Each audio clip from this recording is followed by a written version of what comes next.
Warahmatullahi wabarakatuh. Selamat datang Bapak Ibu pengajar. Kita sudah ada di agenda keempat, agenda pelayanan, di mana sudah mendekati penghujung daripada diklat PMG online ini. Kemudian seperti biasa, ada 3 pemateri yang akan memberikan materinya di agenda pelayanan ini. Mekanismenya masih sama kayak yang kemarin-kemarin, jadi teman-teman kalau pengen nanya boleh langsung nanya di chat box-nya setelah pemateri pertama, kedua, dan ketiga memberikan presentasinya, dan waktunya kita kurang lebih 2,5 jam, saya diberikan waktu gitu. Kalaupun masih ada yang belum puas untuk dijawab pertanyaannya, nanti boleh pakai forum LMS. Ya, nanti kita bisa tanya-tanya. Kalaupun masih kurang komunikasinya juga lewat LMS, kita bisa pakai WA group. Oke, Bapak Ibu peserta, tes lagi suara. Sudah siap ikuti materi pagi ini? Di Jakarta sih lagi mendung. Siap, alhamdulillah. Kristi, siap? Biar oke, siap. Alhamdulillah, sehat-sehat semuanya. Silakan Mbak Siska, materinya, paparan presentasinya 20 menit. Oke, tes kedengaran ya suara saya? Halo? Tes, kedengaran ya? Oke, ya terima kasih Mbak Ami. Pertama, selamat pagi untuk teman-teman semuanya. Perkenalkan, nama saya Siskaria, saat ini bertugas di Pusat Meteorologi Publik. Pada kesempatan pertama ini, saya akan sharing materi layanan informasi cuaca publik. Adapun outline dari materi saya pada pagi hari ini terdiri dari 1. Layanan informasi cuaca publik, membahas tentang apa sih layanan informasi cuaca publik, kemudian kaitannya dengan tugas dan tupoksi Bapak Ibu teman sekalian di UPT-nya masing-masing.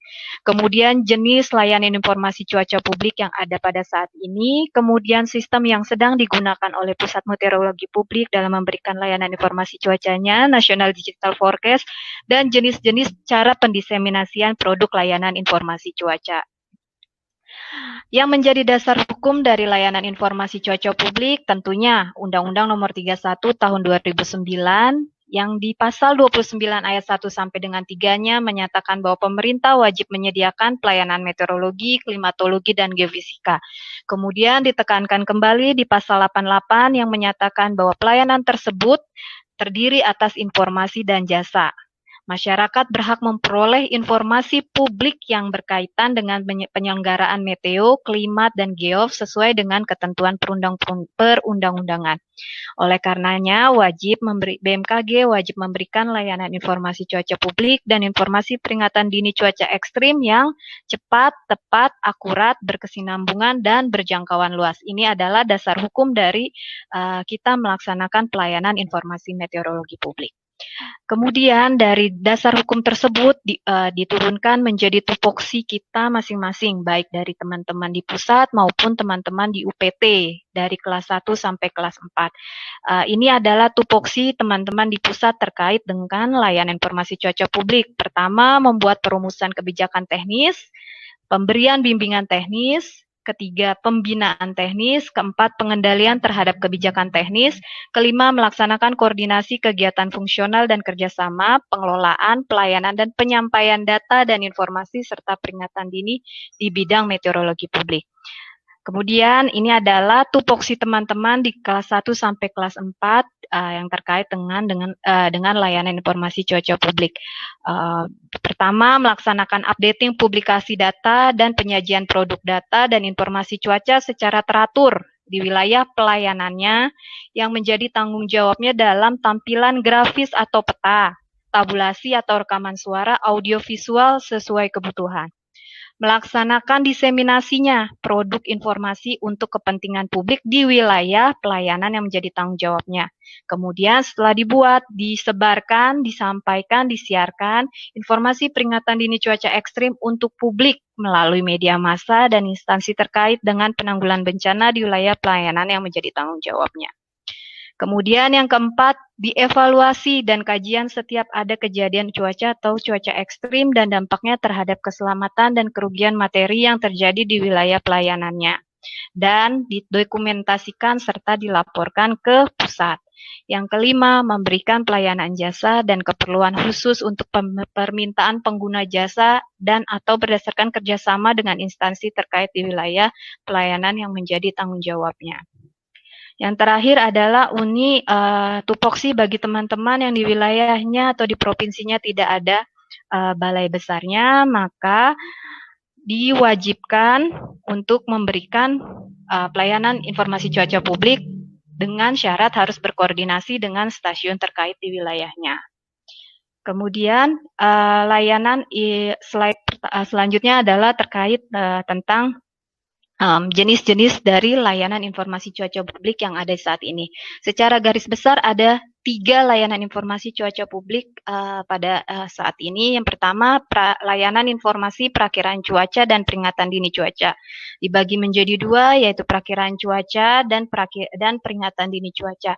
Layanan informasi cuaca publik untuk saat ini kondisinya adalah di perakiraan cuaca hingga 7 hari ke depan, di level kecamatan dan sedang dikembangkan ke arah perakiraan berbasis dampak. Kemudian layanan informasi peringatan dini cuaca isinya tentang informasi potensi terjadinya cuaca ekstrim di suatu wilayah. Disajikan dalam waktu beberapa jam sebelum kejadian hingga 3 hari ke depan.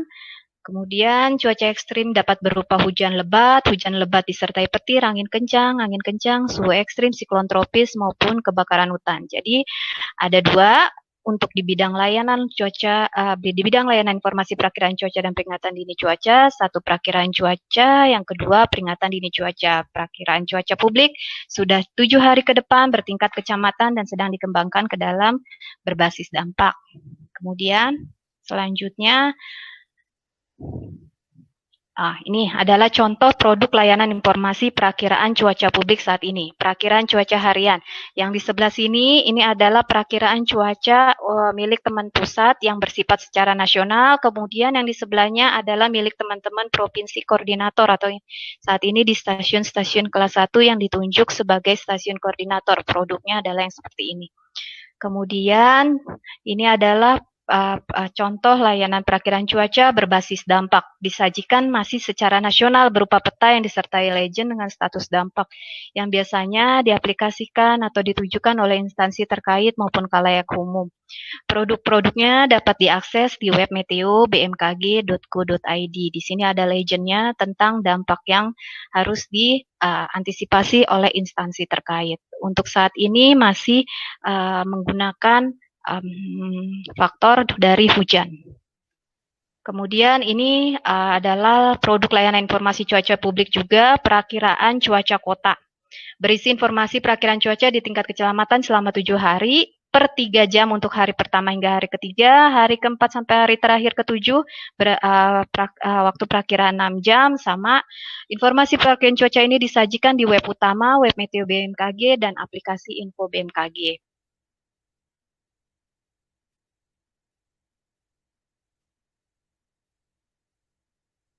Perminkan harui atau diupdate 2 kali dalam seminggu setiap hari Senin dan Kamis.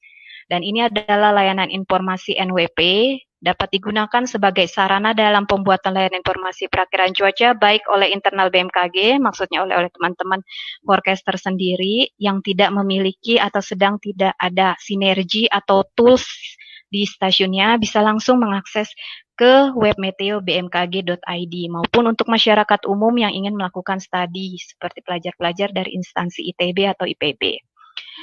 Kemudian ini adalah contoh produk layanan informasi peringatan dini cuaca. Ada berupa SMS peringatan dini cuaca, dikeluarkan 30 menit sebelum terjadi atau diprediksi akan terjadinya hujan lebat. Informasinya berisi informasi wilayah yang diprediksi akan mengalami hujan dengan intensitas lebat ekstrim dan wilayah yang akan menjadi meluasnya hujan serta durasi hujan lebat ekstrim.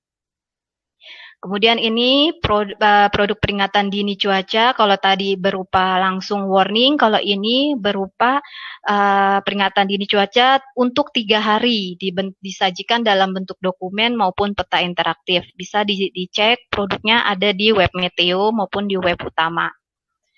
Kemudian peringatan dini cuaca wilayah Jabotabek. Tadi di tupoksi disebutkan bahwa informasinya bisa berbentuk dalam peta, tabulasi, ataupun dokumen. Kalau tadi sebelumnya dalam bentuk dokumen, maka kali ini dalam bentuk peta spasial.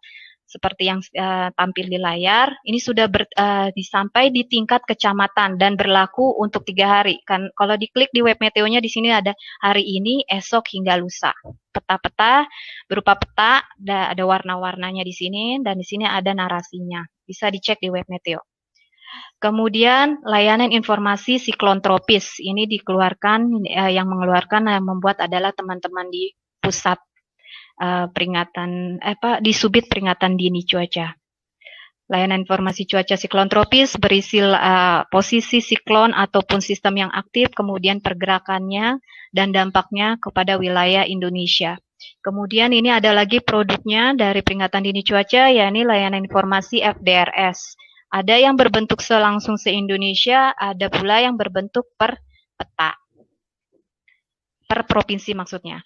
Kemudian layanan informasi penginderaan jarak jauh, sebelumnya sudah mungkin untuk lebih detail mengenai cara pengamatannya sudah diajarkan di minggu lalu oleh Mbak Hesti maupun Mbak Mafiro, dan ini adalah produk-produk jadinya. Dan ini bisa digunakan oleh si forecaster sebagai bahan untuk membuat analisa maupun forecast ataupun sebagai informasi tambahan yang ingin disampaikan kepada publik. Oke, bisa dilihat contoh-contohnya. Kemudian ada juga ini citra satelit menggunakan GS Map.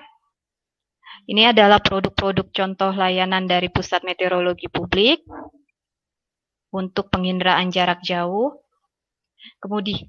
Kemudian ada juga layanan informasi cuaca khusus. Apa itu layanan informasi cuaca khusus? Layanan informasi cuaca khusus itu dibuat khusus jika ada permintaan dari pengguna. Biasanya permintaannya bisa dalam rangka mendukung proses tanggap bencana, kegiatan-kegiatan keagamaan, atau kegiatan event yang bersifat nasional pun atau internasional. Pembuatan produk ini dilakukan oleh Subbidang Produksi Informasi Cuaca Pusat dan UPT Koordinator NDF di setiap provinsi dengan memanfaatkan sistem Meteo Factory. UPT non-koordinator, misalnya non-koordinator di sini maksudnya stasiun kelas 2 dan sampai kelas 4 dapat berkoordinasi dengan UPT koordinator di provinsinya masing-masing. Kemudian ini alurnya, jika misalnya teman-teman ke stasiun kelas 3 atau kelas 4 ingin membuat produk perakiraan cuaca khusus dengan tampilan-tampilan yang menarik agar masyarakat lebih mengingat atau mengenal dari layanan kita, maka teman-teman bisa berkoordinasi dengan stasiun koordinatornya. Jika stasiun koordinator tidak bisa, maka teman-teman koordinator bisa berkoordinasi ke BMKG Pusat. Ini bisa dibaca agar lebih jelas lagi SOP-nya, runutannya bagaimana. Jadi sebelum menyampaikan permintaan, diharapkan teman-teman kelas 3 dan kelas 4 itu sudah ada idenya, jangan hanya request saja, agar bisa lebih cepat ditindaklanjut. Kemudian ini adalah contoh-contoh yang produk-produk untuk perakiraan cuaca khusus. Ini yang ada badak-badaknya kemarin waktu kita SEA Games. Kemudian ini punya teman-teman di Palembang. Kemudian ini ada di dulu kemarin Jakarta yang buat. Jadi sudah ada beberapa daerah, provinsi sudah mengembangkan produk cuaca khususnya. Ini adalah contoh-contohnya.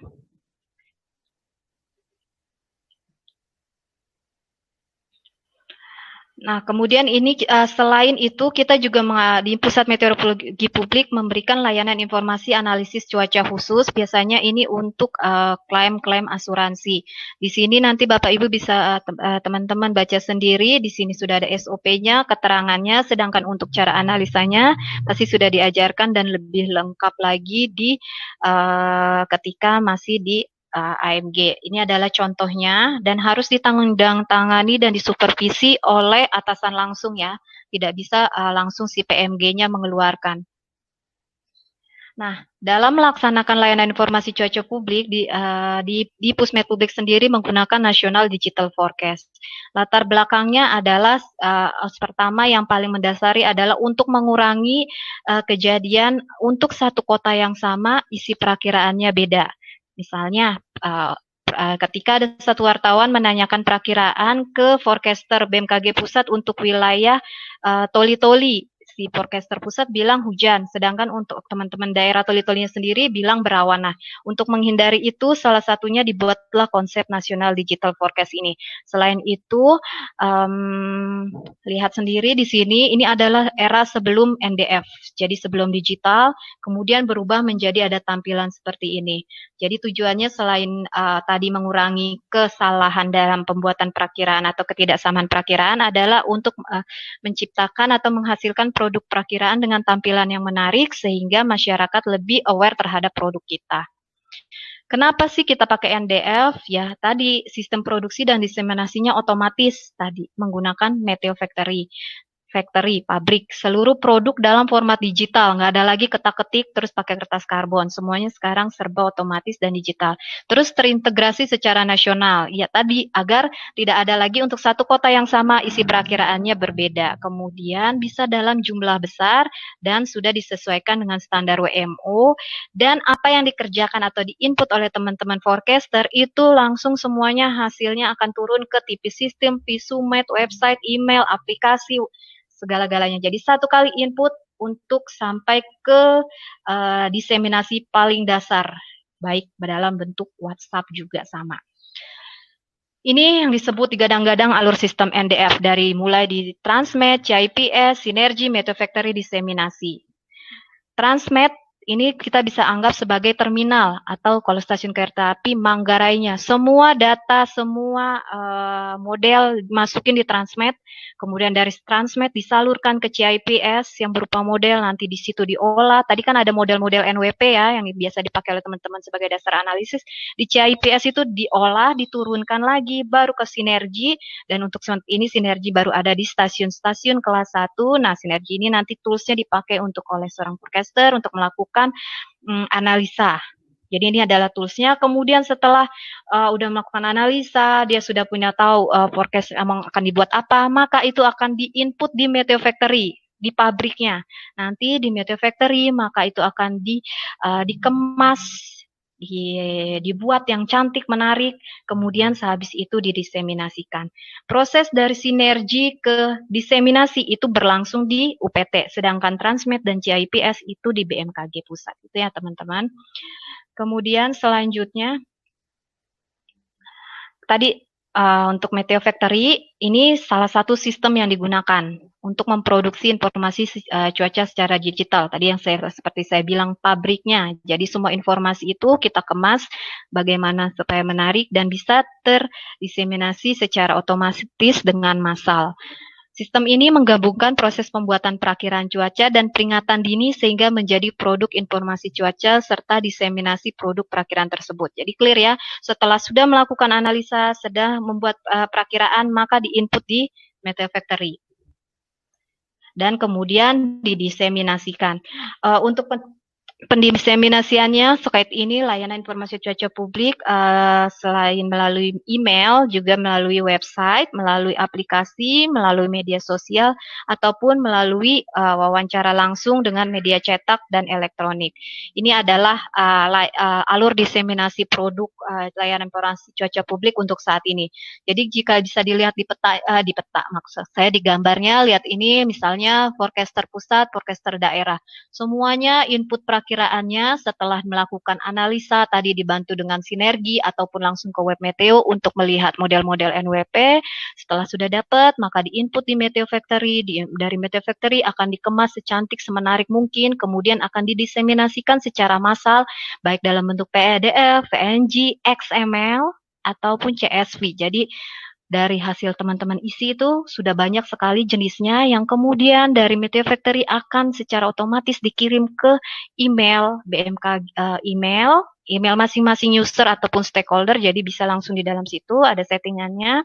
Kemudian ke websitenya BMKG yang utama, websitenya Webmeteo, websitenya UPT. Jika teman-teman UPT bisa, maksudnya memiliki website, maka perakiraannya dari Meteo Factory bisa langsung ke website, kemudian maupun ke aplikasi-aplikasi aplikasi-aplikasi media sosial yang lainnya.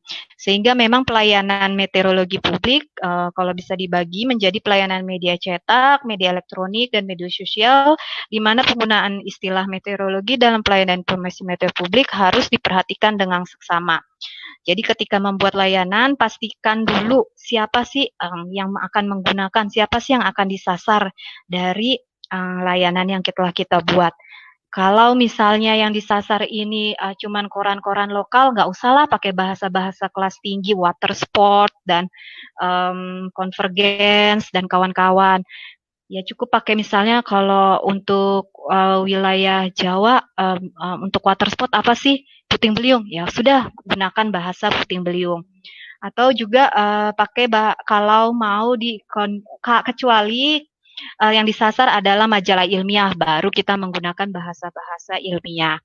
Jadi gitu. Kemudian pakai bahasa yang jelas dan konsisten, jangan bolak-balik diulang-ulang. Kurang lebihnya gitu. Untuk lebih jelasnya lagi tentang bagaimana menggunakan media, menggunakan istilah-istilah meteorologi untuk disampaikan meteor publik, bisa dibaca di slide di bahan-bahan pengajaran, di bahan-bahan yang telah disiapkan. Itu sebagai dukungan, bahan dukung untuk teman-teman ketika akan membuat layanan informasi cuaca kepada publik. Kemudian ternyata selesai. Terima kasih atas waktunya. Saya kembalikan lagi ke Mbak Ami.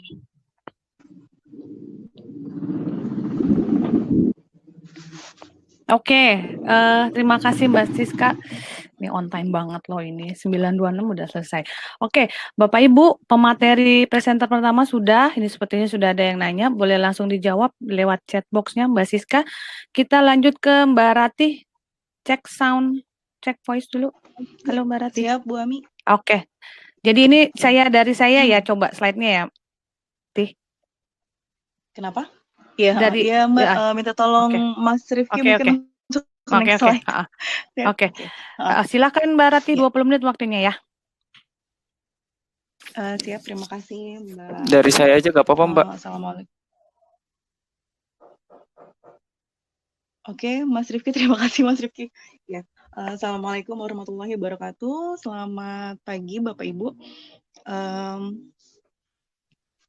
Pagi ini saya akan menyampaikan materi pada agenda ketiga ya, pada agenda pelayanan khususnya informasi cuaca penerbangan di pelatihan nasional PMG yang ahli online. Next Mas Rifki.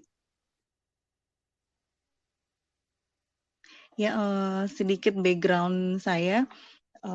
Saya Widya Iswara di Pusat Pendidikan dan Pelatihan. Untuk pengalaman terkait dengan pelayanan informasi cuaca penerbangan, sebelumnya saya pernah bekerja sebagai forecaster, merangkap observer, merangkap juga, kadang juga di udara atas gitu ya, namanya di stasiun meteorologi Samratulangi Manado selama 6 tahun sebelum akhirnya ditugaskan di Pusdiklat tahun 2014 gitu. Terdapat juga beberapa keterlibatan saya di berbagai area, dan nanti mungkin bisa mengkontak saya bila ada pertanyaan lebih lanjut. Terima kasih. Next, Mas Rifki. Ya, sebelum masuk ke materi, kita coba pahami satu quote yang cukup dalam dari Pak Wilbur Wright, penerbang pertama ya. In flying, I have learned that carelessness and overconfidence are usually far more dangerous than deliberately accepted risk. Yang pemahamannya kurang lebih sama dengan quote yang selalu didengungkan ketika dia itu terkait meteorologi penerbangan, yaitu the sky is white but no place for error gitu ya. Nah, kalau menurut Pak Wilbur katanya dalam dalam penerbangan, sesungguhnya yang paling berbahaya itu adalah ketidakpedulian dan terlalu percaya diri gitu. Karena banyak sekali hal-hal yang bisa mengganggu penerbangan mengingat cuaca dinamis atau bisa jadi dari faktor-faktor lain seperti human error atau machine error. Jadi yang diutamakan adalah kewaspadaan. Nah, bagaimana caranya meningkatkan kewaspadaan? Salah satunya adalah dengan memahami layanan informasi cuaca penerbangan seperti flight document, informasi warning dan hazard dan lain-lain. Boleh next lagi Pak Rifki? Yap, agenda pembelajaran pagi ini yaitu ada 3. Pertama regulasi dan dan jenis unit pelayanan meteorologi penerbangan. Yang kedua ada tipe informasi dan yang ketiga adalah tugas stasiun meteorologi penerbangan berdasarkan Perka BMKG nomor 9 tahun 2014. Oke, next. Hasil pembelajarannya inline dengan agenda tadi. Yang pertama yaitu peserta dapat memahami regulasi nasional maupun internasional, serta jenis unit layanan meteorologi penerbangan. Yang kedua adalah peserta mampu menjelaskan berbagai tipe informasi cuaca penerbangan, baik standar maupun khusus. Dan selanjutnya adalah menjelaskan tugas-tugas stasiun meteorologi penerbangan yang nantinya akan didetailkan lagi menjadi tugas-tugas PMG ahli khusus butir-butir kegiatan di meteorologi penerbangan.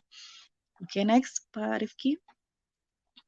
Ya, materi 1 kita coba belajar tentang regulasi dan unit pelayanan meteorologi penerbangan. Next ada regulasi internasional dan nasional. Regulasi internasional terdiri atas 2. Yang pertama dari WMO dan yang kedua dari ICAO. WMO nanti mungkin bisa dicek-cek lagi di bahan ajarnya, ada WMO nomor 49 tahun 2013 tentang Technical Regulation Volume 2 Meteorological Service for Information Air Navigation. Nah, dan ada yang lebih detail lagi di WMO nomor 306 tentang Manual on Codes volume 1 part A Alphanumeric Codes. Ini nanti ada sandi berbagai macam format-format sandi juga di situ. Ada juga yang lebih detail terkait informasi aerodrome reports dan forecast di WMO nomor 782 Users Handbook to the Codes, Aerodrome Reports and Forecast, dan di ICAO ada Annex 3 dan dokumen nomor 8896. Kalau di Annex 3 dia lebih ke apa aja sih tugas layanan informasi meteorologi penerbangan internasional.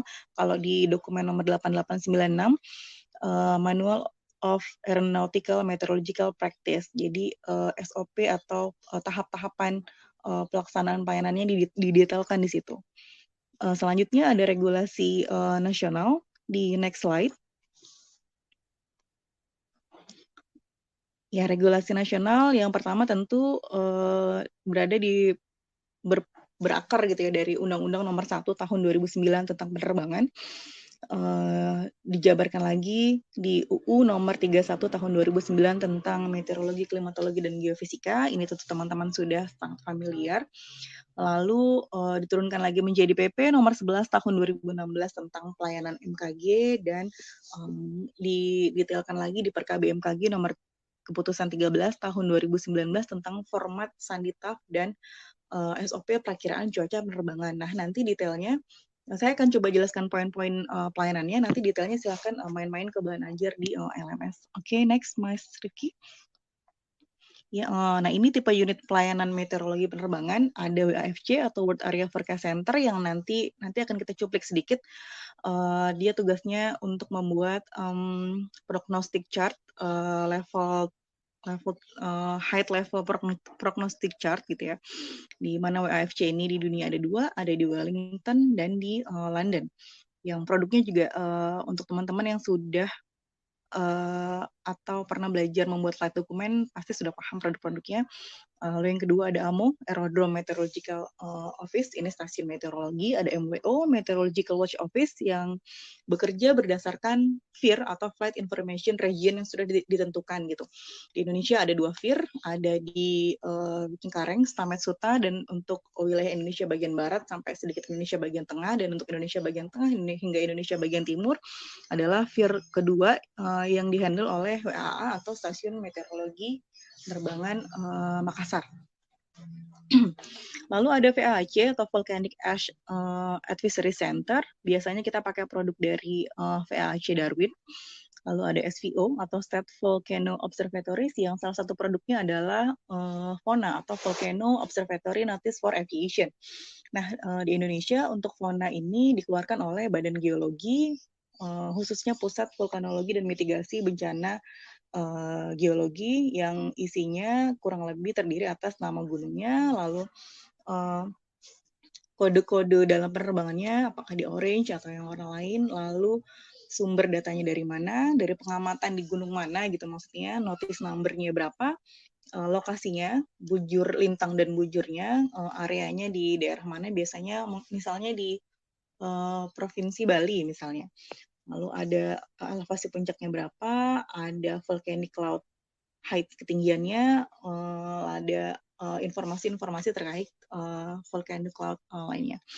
Yang terakhir adalah ada TCAC, Tropical Cyclone Advisory Center, yang produk-produk terkait TCAC ini dikeluarkan oleh RSMC, yaitu Regional Specialized Meteorological Center. Untuk wilayah Indonesia dikeluarkan oleh kita biasa pakai produk-produknya selain punya Indonesia sendiri. Untuk wilayah Jawa ke bawah, barat laut sampai selatan ada areanya untuk Indonesia. Untuk daerah-daerah di luar itu kita pakai produknya JMA, Japan Meteorological Agency, sebagai RSMC di wilayah yang mencakup wilayah Indonesia. Next. Ya, ini next Mas Rifki, materi 2 ada tipe informasi cuaca penerbangan. Informasi meteorologi penerbangan ada 2 tipe. Yang pertama rutin dan khusus. Untuk yang kedua atas itu rutin, yang kedua di bawah itu khusus. Yang rutin untuk pengamatan misalnya METAR, SPECI, METREPORT, Special atau air report yang kita dapat dari pengamatan penerbangan oleh pilot, ya. Seharusnya pilot itu melaporkan informasi, melaporkan kejadian cuaca ketika penerbangannya ke BMKG, idealnya seperti itu. Informasi yang saya dapat dari Pusmetbang, bahwa Pusmetbang sudah berkoordinasi dengan Kementerian Perhubungan terkait ini gitu. Tapi untuk pelaksanaannya sendiri mungkin perlu digencarkan lagi gitu supaya datanya masuk ke kita. Lalu ada juga forecast seperti TAFOR, trend forecast, SIQUA-X, baik low level maupun high level, dan ada prognostic chart yang dikeluarkan oleh AFC. Nah, selanjutnya ada informasi cuaca khusus, ada warning dan alert. Misalnya informasi cuaca khusus SIGMET, AirMet, ada aerodrome warning dan wind shear warning. SIGMET dikeluarkan oleh WAFC untuk yang high level, yang medium dan low level dibuat oleh di Pusmetbang. Lalu yang AirMet dibuat oleh MWO. Aerodrome warning dan wind shear warning ini di stasiun harusnya sudah bisa mengeluarkan. Lalu untuk informasi cuaca rutin lainnya ada TC Advisory atau Tropical Cyclone, ada Volcanic Ash Advisory, lalu ada citra satelit maupun citra radar yang nantinya akan dilampirkan di flight document.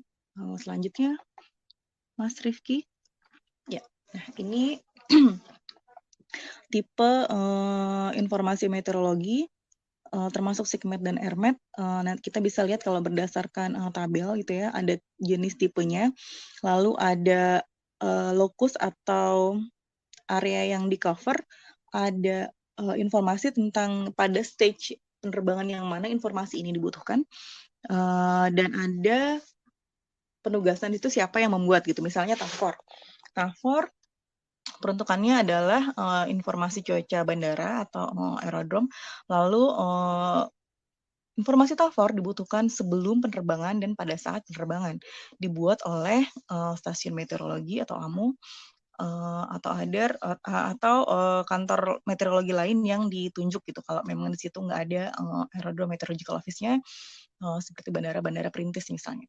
Lalu ada trend forecast, ada take off, ada SIGMET, Hermet, dan lain-lain. Kita perhatikan tipenya apa, area yang di-cover-nya apa, lalu pada fase penerbangan yang mana yang dibutuhkan dan siapa yang membuat gitu. Jadi ketika datanya belum masuk, kita tahu kita menghubungi siapa gitu. Ini datanya belum masuk gitu kan. Misalnya SIGMET yang low level belum masuk, kita mungkin bisa berkoordinasi dengan dengan Pusmetbank, tapi kalau yang high levelnya belum masuk ya kita nggak bisa, karena itu yang membuat adalah WAFC gitu misalnya. Itu pentingnya pemahaman siapa membuat apa. Next, Mas Rifki. Nah, ini lanjutan dari yang tadi, ada aerodrome warning, wind chill warning, volcanic ash advisory, dan tropical cyclone advisory. Untuk aerodrome warning dan wind chill warning, kalau kita lihat di situ dibuat oleh Aerodrome Meteorological Office atau stasiun meteorologi. Dan wind chill warning misalnya dibutuhkan pada saat fase terbang.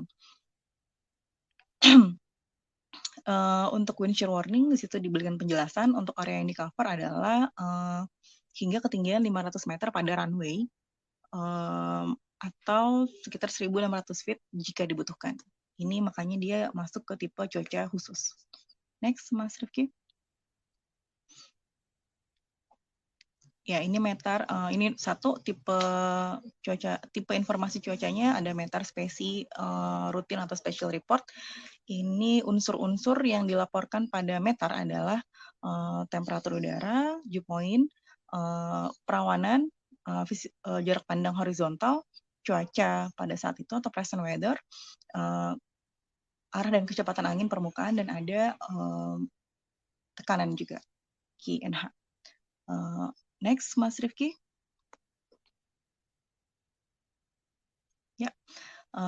Lalu ini waktu pelaporan METAR dan spesi. Untuk METAR dilaporkan setiap setengah jam via CMSS. Untuk MET report dilaporkan tiap 1 jam via AFTM. Tapi ada juga beberapa stasiun yang melaporkan MET report setiap setengah jam. Itu lebih baik gitu ya.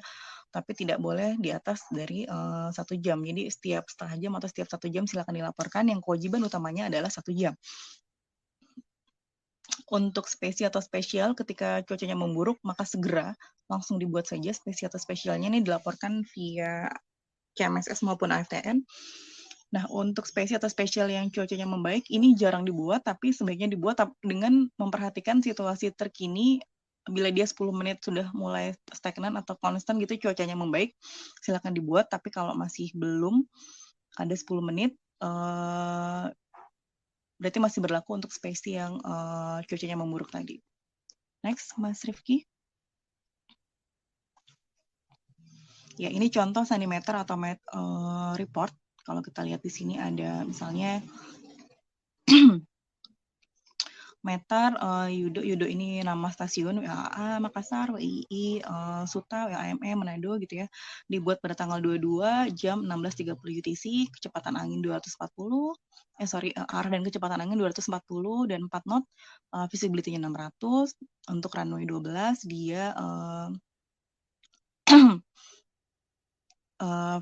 untuk runway 12 dia visibility-nya 1000, lalu ada drizzle, cuacanya dan fog, perawanannya scatter 10, lalu ada overcast 20, 17, 16 ini temperatur dan dew point, Q 10, 18 tekanan, becoming until pukul 5, cuacanya diharapkan visibility-nya bertambah menjadi 800, cuacanya tetap fog, lalu becoming lagi pada pukul 6, 18 Zulu, diharapkan cuacanya no significant weather.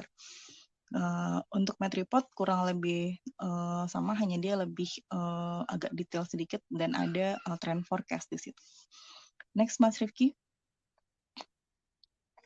Ya, ini format TAFOR. Ada 3 tipe. Kalau kita lihat ada TAF AMD, TAF koreksi, dan TAF yang biasa gitu. Nah, untuk contoh sandinya,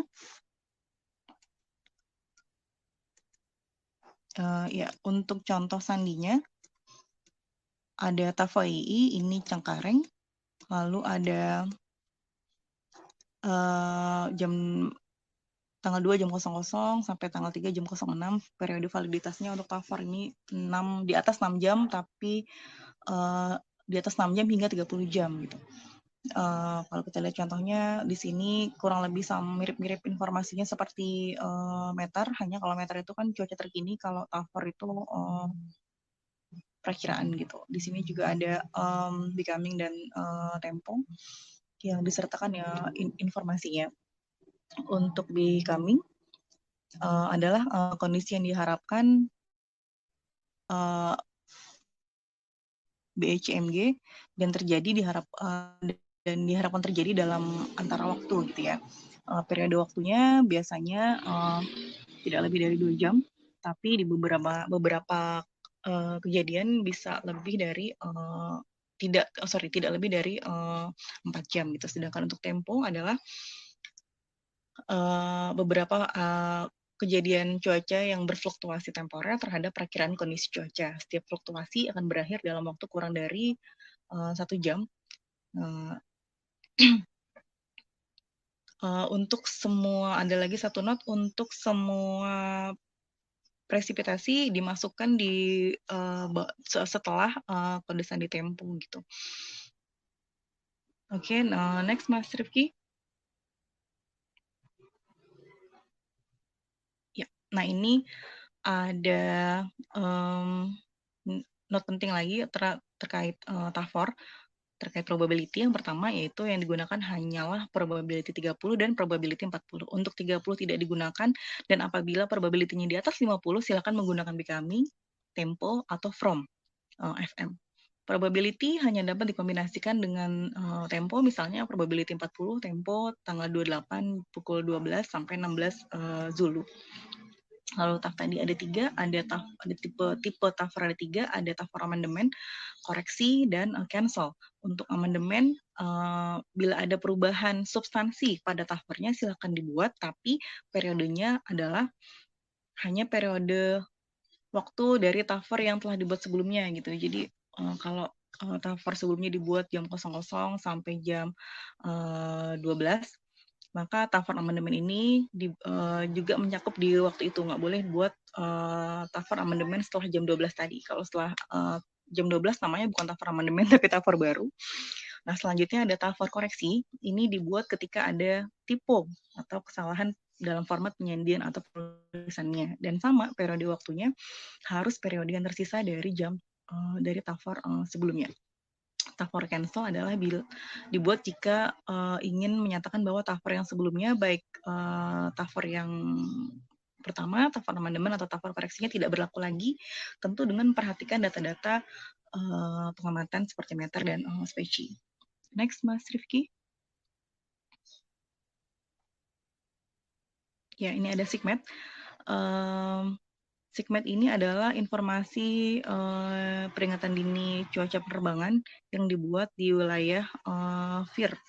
Ya, tadi FIR Flight Information Region, baik itu di Indonesia, baik di Suta ataupun di Makassar. Ada tipe kode dalam SIGMET yang harus diperhatikan. Yang pertama adalah WS.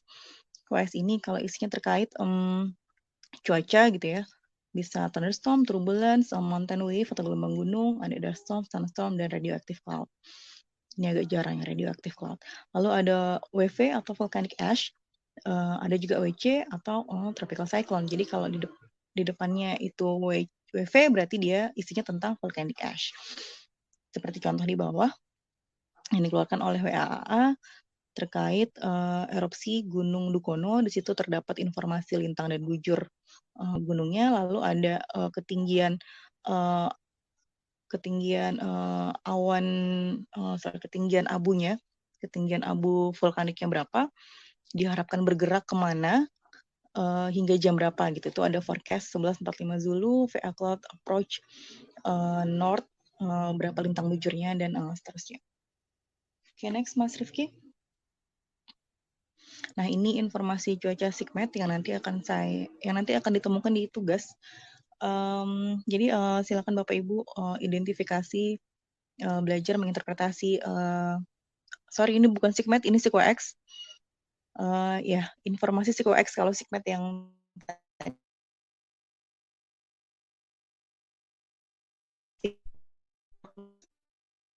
Prognostic Chart SIKOX KF. Nah, nanti silakan Bapak Ibu di tugas belajar menginterpretasi ini berdasarkan SIKOX simbol yang saya sertakan di slide dan dijelaskan dalam bentuk narasi. Karena di sini informasi ini biasanya suka ditanya oleh pilot gitu. Karena ketika saya dinas dulu, beberapa kali pilot itu menanyakan arti simbol-simbol di dalam SIKOX ini. Jadi penting untuk seorang forecaster memahami bagaimana membaca SIKOX. Next, Mas Rifki. Nah, ini juga penting ada cumulonimbus term. Seperti yang kita pernah ketahui berdasarkan IQ, Annex 3, ada 4 tipe cumulonimbus, khususnya di penerbangan ya. Ada ISOL, occasional, frequent, dan embedded. Untuk ISOL adalah ringkasnya CB-nya tunggal gitu. Jadi masih bisa CB-nya individual atau tunggal dengan coverage area kurang dari 50% untuk area yang terdampak oleh CB itu gitu. Lalu ada occasional, CB-nya ada 2, tapi masih bisa terlihat jarak antara masing-masing CB dengan coverage areanya antara 50 sampai 75%. Lalu ada frequent, itu adalah beberapa CB yang saling berdempetan dan sulit untuk dibedakan antara CB 1 dengan CB yang lainnya dengan coverage areanya lebih dari 75%. Sedangkan embedded adalah CB yang bergabung dengan lapisan awan lainnya dan agak sulit untuk dikenali gitu lapisan awan lainnya karena tertutup oleh CB tadi. Oke, next Mas Rifki. Nah, ini TCAC, Tropical Cyclone Area Center. Kalau kita lihat di sebelah kiri itu ada pembagian wilayah untuk atau kantor meteorologi yang mengeluarkan informasi terkait tropical cyclone. Untuk Indonesia, kita masuk ke RSMC Tokyo. Nah, ini yang sebelah kanan adalah contoh informasi yang dikeluarkan oleh RSMC Tokyo. Kita bisa lihat dia ada forecast pergerakannya akan kemana dan berapa kecepatan maupun tekanannya. Ini juga sangat penting untuk dipahami, meskipun tidak dilampirkan di flight dokumen karena sudah ada informasi ini di baik di SIGMET ataupun di SIKOX-nya. Oke, next Mas Rifki. Ya, ini VAC atau Volcanic Area Advisory Center. Untuk Indonesia kita bisa lihat di sebelah kiri, gambar sebelah kiri itu kita masuk di VAC Darwin. Nah, ini adalah jenis produk yang dikeluarkan oleh VAC Darwin yang kita bisa lihat di websitenya BOM ya, Bureau of Meteorology. Nah, di sini bisa dilihat bahwa ada forecast coverage area untuk abu vulkaniknya, dia akan bergerak kemana, arahnya kemana, kecepatannya juga berapa, disebutkan juga secara rinci lintang dan bujurnya. Dilihat juga di gambar sebelah kanan, dia menyampaikan bahwa resource untuk membuat data ini adalah berdasarkan satelit ya. Ada beberapa pertanyaan sebelumnya, datanya apa gitu untuk membuat data produk VAC ini. Informasi yang pernah saya dapat, mereka membuat dari satelit. Dengan berbagai produk satelit, di compare, di overlap, dan lain-lain, jadilah produk ini gitu. Oke, next Mas Rifki. Nah, ini flight dokumen. Nanti tugasnya juga Bapak Ibu kita latih, kita praktek membuat flight dokumen yang terdiri atas peta wind and temp per flight level. Ini nanti peta dikeluarkan oleh WAFC. Lalu ada SIKOX chart head level, yaitu untuk flight level di atas 25.000 sampai 63.000 feet, dan medium level flight 10.000 sampai 25.000 feet. Lalu ada meter speci, jangan lupa trend forecast-nya juga dimasukkan. Ada TAFOR ataupun TAFOR AMD, TAFOR koreksi, dan lain-lain. Ada juga informasi SIGMET dan AIRMET. AIRMET ini jika ada, lalu citra satelit dan radar cuaca. Untuk radar cuaca opsional, tapi untuk citra satelit saya kira di BMKG mudah mendapatkannya. Jadi nanti tolong dilampirkan juga di tugasnya. Oke, next Mas Rifki. Nah ini susunan flight dokumen yang sudah baku gitu ya. Ini kita bisa lihat ini contoh dari stasiun meteorologi WAA atau Makassar. Ada informasi meter speci TAVOR di situ, ada informasi VAAC juga, ada WindTem, ada SIKOX, ada satelit. 5 menit lagi ya, Ti ya? Bilang dia, ya siap Mbak Ami. Untuk radar tadi dia opsional sifatnya. Next Mas Rifki. Nah ini materi 3, next aja tugas stasiun meteorologi penerbangan. Untuk pengamatan ada meter, speci, met report, special report, dan FEM-flight. FEM-flight ini opsional karena kita harus lihat juga dia stasiun kelas berapa yang punya kewenangan mengeluarkan FEM-flight dokumen. Lalu ada pengelolaan data atau data manajemen, misalnya pertukaran data melalui FTN, CMSS, laporan data ke BMKG Pusat atau ke WMO terkait Volcanic Activity Report. Ini tentunya Pusmetbang nanti yang berkoordinasi. Lalu ada reporting weather condition. Ini contoh-contoh kejadian khusus seperti plane crash gitu ya. Berkoordinasi dengan BMKG Pusat, ada ACS atau Aerodrome Climatological Summary. Ini pengelolaan data tingkat dasar kalau di PMG ahli. Lalu ada pelayanannya TAVOR, landing forecast, TAVOR, meter dan speci. Lalu ada aerodrome warning juga. Next, Mas Rifki. Ya, ini inline dengan tadi, ini dijabarkan untuk kegiatan PMG ahli di yang lebih detail gitu ya. PMG ahli diharapkan bisa membuat apa saja,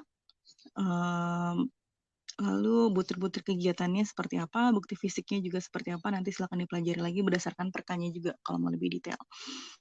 Nah ini seperti misalnya analis cuaca penerbangan, pelayanan melalui website ya, terkait flight dokumen dulu ketika saya dinas itu dia hard copy diberikan ke penerbang, tapi 2014 keluar Perka BMKG kalau yang membolehkan untuk mendiseminasikan flight dokumen via email gitu. Jadi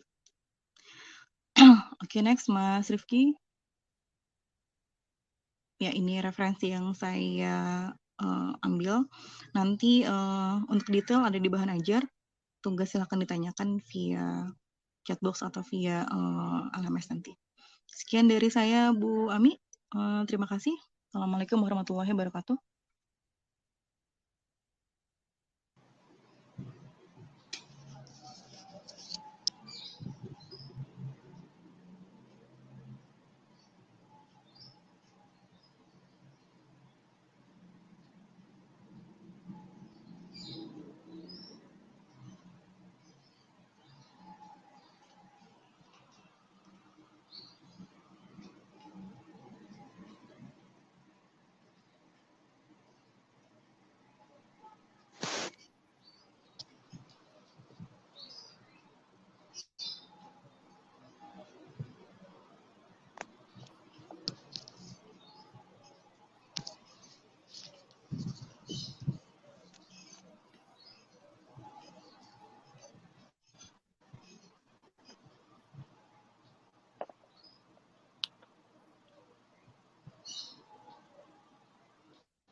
Tes. Oke, baik.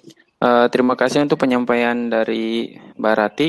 Ini ada sedikit gangguan dari Ibu Moderator, Mbak Ami. Jadi langsung saja kita lanjutkan untuk materi selanjutnya oleh Mas Bayu. Untuk waktu dan tempat saya persilakan ke Mas Bayu. Terima kasih. Baik, terima kasih Rifki. Assalamualaikum warahmatullahi wabarakatuh. Selamat siang Bapak dan Ibu peserta PMG Online PMG ahli 40. Semoga semua dalam keadaan sehat. Mas Rifki bisa dipindah ke slide saya. Ya, terima kasih. Baik, Bapak dan Ibu, pada sesi ketiga ini, yang terakhir ini, saya akan menyampaikan terkait dengan pelayanan informasi meteorologi maritim dan akan sedikit spesifik mengenai penggunaan pemodelan. Dalam hal ini adalah BMKG Ocean Forecast System. Kalau saya lihat di daftar peserta, hanya sekitar 20% dari peserta yang berasal dari stasiun meteorologi maritim ataupun stasiun yang melayani informasi meteorologi maritim. Dan perkenalkan, saya Bayu Edo Pratama. Saat ini saya sebagai Kepala Sub Bidang Manajemen Operasi Meteorologi Maritim. Dan saya sudah bekerja di Maritim sejak tahun 2008. Sejak Pusmar ini masih dalam sub bidang, lalu meningkat menjadi bidang, dan pada 2017 yang lalu terbentuklah Pusat Meteorologi Maritim. Jadi masih sangat baru nih Pusat Meteorologi Maritim, dan masih banyak hal-hal yang bisa kita kembangkan. Dan pada materi ini saya akan coba sedikit memberikan gambaran apa sih yang dilakukan oleh dalam pelayanan meteorologi maritim, lalu siapa saja pengguna layanan informasi meteorologi maritim, lalu sumber-sumber apa yang bisa kita pakai untuk melayani informasi meteorologi maritim. Baik, saya lanjut ke slide berikutnya. Ini adalah terkait dengan pengguna layanan informasi meteorologi maritim. Kalau kita lihat di slide di gambar atas kiri ini adalah distribusi kecelakaan kapal yang terjadi dari 2010 sampai 2016. Kalau kita lihat tren kecelakaan kapal itu cenderung meningkat dari tahun 2011 sampai dengan 2016. Di mana kecelakaan kapal ini terdiri dari beberapa kejadian seperti kandas, tubrukan, lalu tenggelam. Dan kalau kaitannya dengan cuaca mungkin lebih banyak terkait dengan kecelakaan karena faktor penyebab tenggelam. Kalau kita lihat dari warna biru juga terlihat trennya terus meningkat. Itu dari transportasi laut. Dan juga pengguna layanan informasi ini juga banyak dimanfaatkan oleh SKK migas atau pengeboran lepas pantai. Dan ternyata produksi minyak ini juga sangat berpengaruh kepada kondisi cuaca. Ketika kondisi cuaca buruk, maka produksi minyak juga bisa turun. Dan yang berikutnya adalah terkait marine debris. Ini yang sedang menjadi primadona juga, yang sedang digalakkan oleh Kementerian Maritim dan Investasi, Kemenko Marves, terkait dengan marine debris yang cukup banyak di Indonesia. Bahkan salah satu sumber mengatakan bahwa Indonesia ada di peringkat kedua penyumbang sampah laut di dunia. Dan kalau ternyata data BMKG itu sangat diperlukan untuk mempelajari karakteristik dari marine debris ini. Ini salah satu kasus yang dilakukan oleh survei oleh teman-teman dari LIPI Oceanografi. Dia melakukan survei di titik sekitar Karimun Jawa, lalu di sini dia menemukan beberapa jenis air mineral, botol air mineral. Ada yang berasal dari Kalimantan, yang bisa lihat dari mereknya gitu ya. Ada yang berasal dari Jawa Tengah, ada yang berasal dari Jawa Timur, ada juga yang berasal bahkan dari sebelah utara sana, Asia Tenggara dan juga Singapura. Dan data kita sangat diperlukan untuk mempelajari karakteristik apakah memang kondisi arus pada saat itu memang berasal dari arah utara, sehingga sampah-sampah yang berasal dari Asia Tenggara pun sampai ke Indonesia. Dan yang terakhir adalah terkait dengan coral bleaching. BMKG juga berperan aktif, kita diminta peran aktifnya dalam mitigasi terhadap ekosistem terumbu karang. Karena kita tahu bersama bahwa ekosistem terumbu karang ini sangat tergantung kepada suhu laut pada saat itu. Jadi ketika suhu meningkat begitu drastis, maka itu akan menyebabkan pemutihan atau punahnya karang tersebut. Dan juga kalau kita kembali kepada transportasi laut, kita tahu bersama bahwa Indonesia ini kita punya 3 ALKI, di mana ALKI ini merupakan alur lintas kepulauan Indonesia, di mana kapal yang akan berlayar misalnya dari Amerika akan menuju ke Eropa, Jika dia melewati perairan Indonesia, dia hanya bisa lewat melalui jalur ALKI ini. Jalur ada 3 ALKI, yaitu di Selat Sunda, di Selat Makassar, lalu Selat Lombok, dan di sekitar perairan Laut Maluku. Nah, ternyata menurut data ICE ini adalah data ICE satelit gitu ya, koordinat kapal kayak GPS-nya kapal gitu. Ternyata ada sekitar 8.000 sampai 10.000 kapal per hari yang ada di perairan Indonesia, yang sebenarnya semua kapal ini berhak untuk mendapatkan informasi terkait dengan cuaca. Dan potensi dari transportasi laut ini juga akan menjadi sangat besar jika kita bisa menggarapnya dengan serius. Karena kalau kita berkaca kepada VTS ini kalau di penerbangan sama seperti ATC gitu ya, tapi dia bukan hanya di pelabuhan, tapi VTS ini juga mengatur wilayah perairan di sekitarnya, alur kapal yang melintas di wilayah tanggung jawabnya. Kalau kita lihat ini di Batam memang termasuk perairan yang sangat sibuk ya, karena di situ ada international interconnection yang lewat dari Laut Cina Selatan menuju ke Selat Malaka dan ke India dan seterusnya. Dan ternyata VTS Batam ini yang hanya memberikan layanan kepada kapal yang berada di wilayah lintasan tersebut, itu bisa menghasilkan sekitar PNBP sekitar 9 miliar per tahunnya. Dan ini menjadi peluang, ternyata data cuaca juga sangat diperlukan ketika mereka memberikan informasi kapal itu melintas di rute tersebut. Dan yang berikutnya adalah potensi migas. Ini potensi migas di Indonesia ini cukup besar, dan BMKG sudah berhasil melakukan kerjasama dengan SKK Migas, yaitu badan yang mengatur semua kontraktor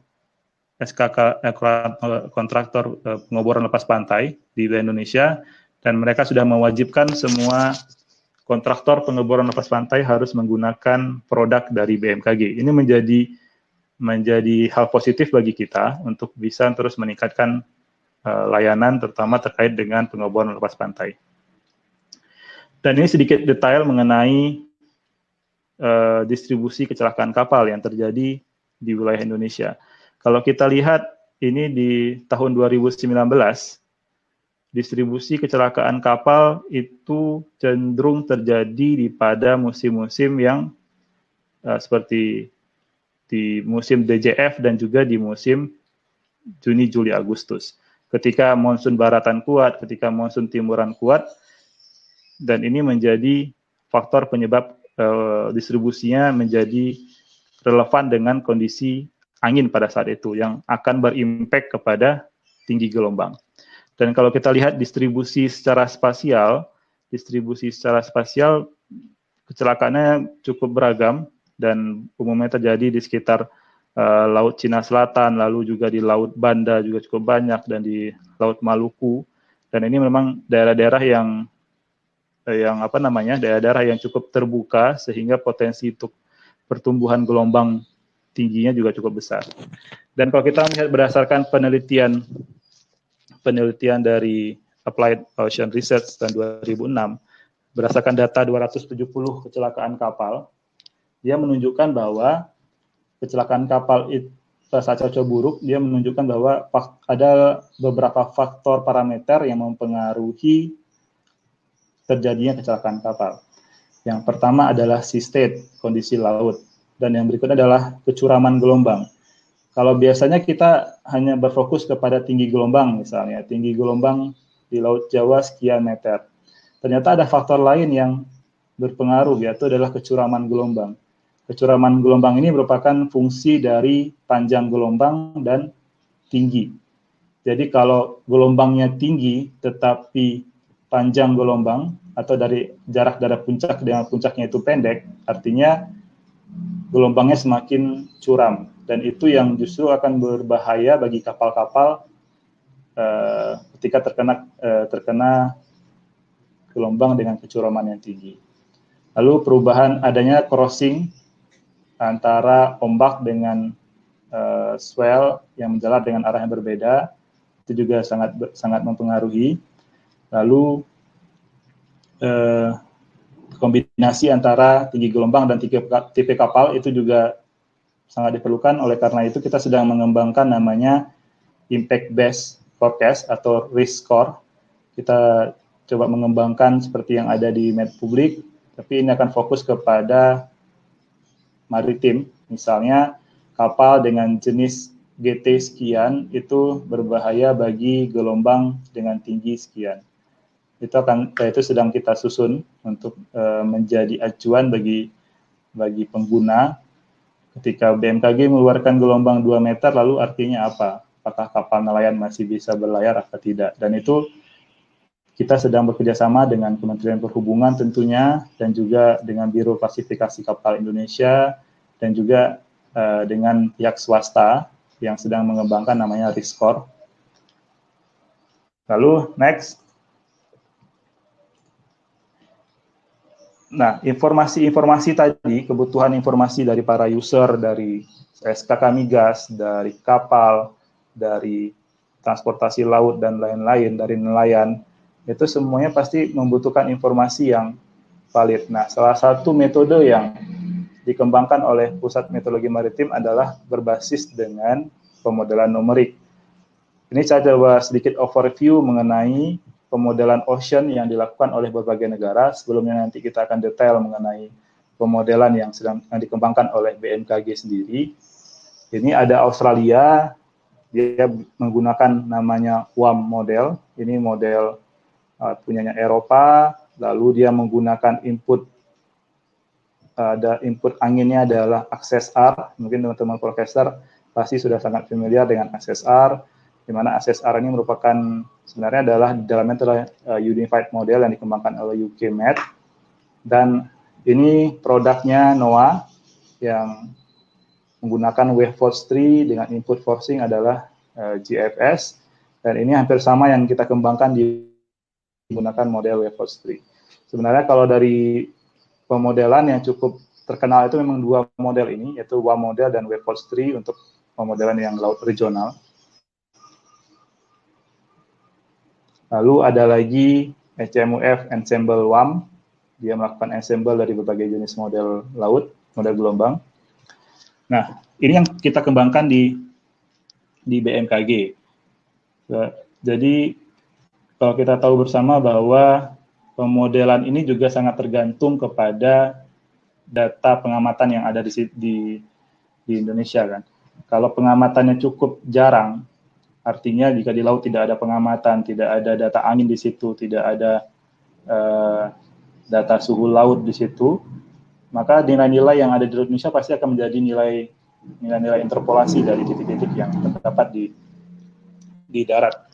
Nah, BMKG kita mencoba mengembangkan namanya asimilasi. Jadi kita melakukan ingest data pengamatan itu ke dalam model yang kita kembangkan. Nah, kedepannya kita akan punya namanya Nemo Ocean Model dengan resolusi 3 kilo yang itu sudah mengingest data-data observasi, dan juga ada coupling model, dan semua ini didukung dengan HPC yang setara dengan 1,3 petaflops, atau kalau secara core-nya sekitar 15.000 cores yang akan kita punya. Nah, mungkin teman-teman sebagian sudah pernah mengenal namanya BMKG Ocean Forecast System. Inilah yang sedang establish di maritim untuk mendukung layanan-layanan informasi cuaca laut khususnya.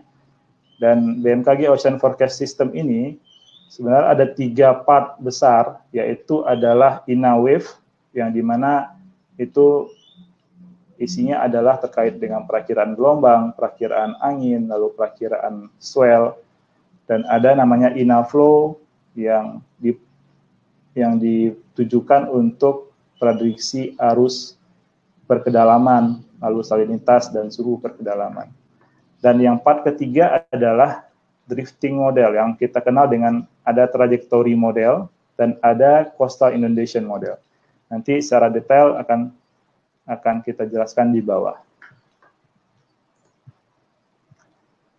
Ini adalah INAWAVE tadi. Jadi kalau model gelombang INAWAVE tadi, ini kenapa perlu? Karena supaya teman-teman yang menggunakan BMKG OFS tahu apa saja limitasi dari model ini dan apa saja advantage-nya dari model ini. Model yang kita gunakan ini adalah model WaveForce 3 yang dikembangkan oleh NOAA, dan kita menggunakan berbagai forcing, yaitu forcing dari GFS dan forcing dari SCMWF. Dan kita melakukan simulasi model secara global, jadi kita punya seluruh dunia, simulasi perakiraan gelombang seluruh dunia, lalu kita nestingkan ke domain Asia Australia, dan kemudian kita nestingkan lagi ke domain Indonesia dengan resolusi terakhir adalah 0,625 derajat. Dan perakiraan ini itu tersedia hingga 10 hari ke depan. Jadi kalau teman-teman tadi lihat di slide sebelumnya adalah alamatnya ada di peta maritim bmkg.go.id/OFS static, maka teman-teman di stasiun bisa menggunakan source itu dalam menyiapkan informasi layanan maritim. Nah, ini adalah contoh produk BMKG OFS. Mungkin kalau di perhatikan dari STMKG ya, dulu pernah belajar tentang apa perbedaan antara gelombang, ada ombak, dan ada swell. Dan kalau kita dari gambarnya cukup terlihat jelas, kalau di sini adalah perakiraan angin, wind speed, dilihat anginnya cukup kencang di sekitar perairan Bengkulu, lalu gelombangnya juga cukup tinggi di sekitar, gelombang totalnya juga cukup tinggi di sekitar perairan Bengkulu, dan di ombaknya juga akan sangat relevan antara kecepatan angin dengan wind speed. Berbalikan ketika kita lihat di perairan sekitar Mentawai dan Nias, ternyata anginnya cukup kalem di sini dan ombaknya juga tidak ada atau tidak signifikan. Dengan artian bahwa ombak itu adalah daerah di mana tempat angin itu bertiup, sedangkan swell itu bisa terbentuk dari daerah sini yang kemudian gelombangnya menjalar sampai ke utara, sehingga pada produk yang swell ini terlihat ada gelombang di sini. Padahal ini bukan diakibatkan oleh angin, tapi diakibatkan oleh angin yang berada di sebelah selatan sini. Dan karakteristiknya akan sangat berbeda gitu. Ketika kapal terkena dengan ombak 2 meter dibandingkan kapal yang terkena dengan swell 2 meter, itu efeknya akan berbeda. Karena kalau swell, panjang gelombangnya lebih panjang, sehingga kemungkinan kapal untuk stabil itu juga semakin besar dibandingkan ketika ombak atau wind sea yang periodenya sangat pendek atau panjang gelombangnya sangat kecil. Nah, yang berikutnya adalah terkait dengan probabilitas tinggi gelombang. Jadi ini kalau teman-teman lihat, ternyata distribusi gelombang di Indonesia itu pada bulan Desember, Januari, Februari, gelombang dengan ketinggian besar dari 1,25 meter, itu hampir sekitar 95% itu terjadi di selatan Jawa dan di barat Sumatera dan juga di laut, di Laut Natuna dan juga di Samudra Pasifik. Dan ini relatif sama antara Desember, Januari, dan Februari. Ini kalau kita lihat dengan distribusi gelombang di atas 2,5 meter, ternyata sangat jarang terjadi gelombang di atas 2,5 meter pada bulan Desember, Januari, Februari. Peluangnya hanya sekitar 10-20%. Ini peluang probability ini maksudnya adalah dari bulan Desember tahun 96 sampai 2017, lalu kita hitung dari setiap harinya, berapa harikah kejadian gelombang yang terjadi gelombangnya di atas 2,5 meter. Ini artinya berarti hanya sekitar 10% gelombang selama periode Desember itu gelombangnya berasal gelombang di atas 2,5 meter. Berbeda ketika bulan Juni, Juli, Agustus. Juni, Juli, Agustus terlihat gelombang yang di atas 2,5 meter itu di selatan Jawa itu meningkat hampir 70 hingga 75%. Nah, oleh karena itu memang teman-teman di selatan Jawa, di Bali juga harus waspada ketika bulan Juni, Juli, Agustus karena peluang gelombangnya semakin besar. Dan informasi ini yang kita berikan kepada user sehingga user punya punya pemahaman yang sama dengan kita. Karena kadang-kadang user itu membutuhkan, Pak, bagaimana kondisi gelombang 3 bulan ke depan, 4 bulan ke depan, sedangkan yang BMKG OFS publish adalah 10 hari ke depan. Nah, salah satu cara yang kami gunakan adalah menggunakan pendekatan statistik dari nilai persentilnya, dari nilai rata-rata, dan dari nilai probabilitasnya.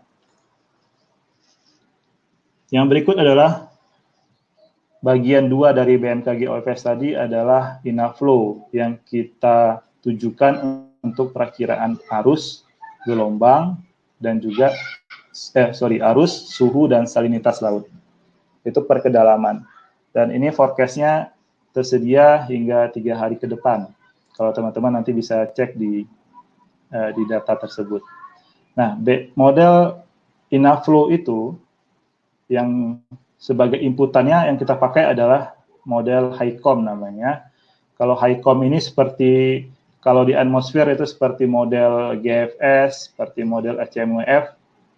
Kalau di laut untuk ocean itu model globalnya itu adalah HiCom yang cukup terkenal. Yang kedua adalah Mercator yang sifatnya berbayar. Nah, ini contoh produk INAFLOW yang teman-teman bisa lihat. Ini adalah produk arus. Kalau yang putih-putih ini berarti artinya di situ kedalamannya tidak, di sini kan terlihat kedalaman dari modelnya adalah 100 meter, berarti artinya kalau yang putih-putih ini berarti kedalaman di daerah sini tidak sampai dengan 100 meter. Dan warna ini menunjukkan kecepatan arusnya dan panah itu menunjukkan arusnya ke arah mana. Dan yang berikutnya adalah salinitas misalnya, dan juga suhu laut. Nah, tadi yang saya sampaikan bahwa suhu dan salinitas ini sangat dibutuhkan oleh teman-teman ekosistem terumbu karang ketika mereka akan melakukan mitigasi terhadap ekosistem terumbu karang yang mereka kelola.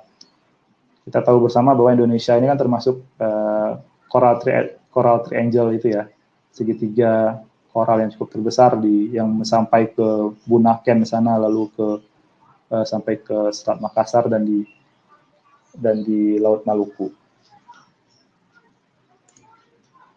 Nah, yang tadi part ketiga dari BMKG Ocean Forecast System tadi adalah model trajektori. Tapi sayangnya di sini tidak bergerak di WYSIWYG. Sebenarnya ini adalah simulasi tumpahan minyak. Jadi waktu itu kita diminta oleh Kemenko Maritim waktu itu untuk memberikan trajektori tumpahan minyak. Jadi terdeteksi ada tumpahan minyak di sekitar Batam, di Pantai Nongsa. Lalu kita diminta, ini minyaknya berasal dari mana sih? Kok bisa sampai di sini? Nah, lalu kita melakukan namanya simulasi backward, simulasi ke belakang, melihat minyak ini sumbernya dari mana. Lalu ketika di track ke belakang, dengan waktu yang simulasi yang dia berada sudah sampai di Nongsa pada tanggal 7 Januari, lalu kita tarik ke belakang, ternyata sumber tumpahan minyaknya ada di sekitar perairan Kiantan, Malaysia. Dan lalu teman-teman Kemenko Maritim melakukan cross-check data AIS, ternyata ada kapal yang sedang tuburukan di sekitar perairan Kiantan, Malaysia, dan waktu itu kesimpulan sementaranya adalah itu berasal dari tumpahan minyak tabrakan kapal tersebut.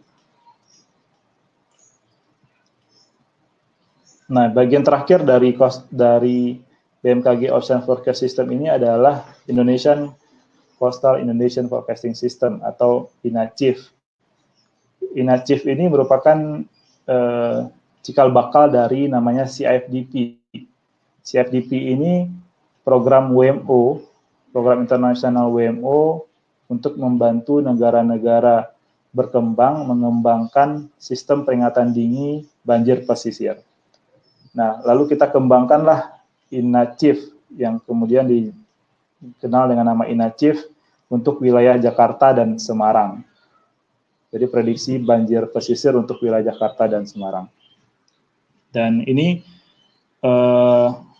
menggunakan model yang kita integrasikan untuk wilayah Jakarta, terutama kita mengintegrasikan dengan model Jakarta FEWS, Jakarta Flood Early Warning System, terutama dari faktor sungai, lalu digabungkan dengan faktor lautnya, dari angin, dari gelombang, dan dari arus, dan juga dari pasang surut tentunya. Nah, bedanya adalah dengan prediksi pasang surut yang biasa yang dikeluarkan oleh Pusidros misalnya, BIG misalnya, itu hanya berpatokan kepada faktor astronomi. Tapi water level yang dikeluarkan dari model INACIF ini sudah memperhitungkan juga faktor atmosferiknya, seperti angin dan juga gelombang. Lalu kita berpindah kepada layanan informasi meteorologi maritim. Tadi di atas tadi kita sudah berbicara mengenai siapa sih pengguna layanan informasi meteorologi maritim. Lalu yang kedua adalah source, sumber-sumber apa yang bisa kita pakai dalam layanan informasi meteorologi maritim. Lalu yang ketiga kita berbicara mengenai yang sekarang ini adalah bicara apa saja produk layanan informasi meteorologi maritim, lalu regulasi apa saja yang mengatur tentang layanan informasi meteorologi maritim. Kalau dari regulasi internasional, itu ada, kita menggunakan WMO 558 dan WMO 471, di mana di dalam WMO 558 itu menjelaskan cakupan layanan itu dibagi menjadi 4 kategori, yaitu untuk wilayah samudra, lalu untuk wilayah laut, untuk jalur penyeberangan, dan juga untuk pelabuhan. Dan di WMO 471 itu sudah dipetakan user-user yang tercantum di sini seperti misalnya transportasi, perikanan. Sebenarnya mereka itu membutuhkan parameter-parameter apa saja gitu. Dan parameter-parameter ini adalah yang harus kita penuhi. Nah, alhamdulillah hampir semua dari parameter ini sudah terpenuhi di BMKG Ocean Forecast System. Dan kemudian kita berangkat terkait dengan wilayah pelayanan secara internasional. Jadi kalau di informasi cuaca laut, kita mengenal namanya GMDSS Met Area. GMDSS Met Area ini itu ditentukan oleh GCOM dan juga AIMO. AIMO itu kalau di penerbangan seperti ICAO. Tapi dia bergabung dengan GCOM untuk mengeksekusi yang namanya GMDSS Met Area. Kalau kita lihat Indonesia berada di GMDSS Met Area 11 yang merupakan cakupannya Cina dan Jepang. Nah, jadi kapal-kapal internasional yang melintas di perairan Indonesia itu akan mendapatkan informasi NAVTEC, kayak navigasi telex-nya untuk laut, untuk kapal-kapal, itu dari produknya Cina ataupun Jepang. Nah, saat ini BMKG sedang mengusulkan untuk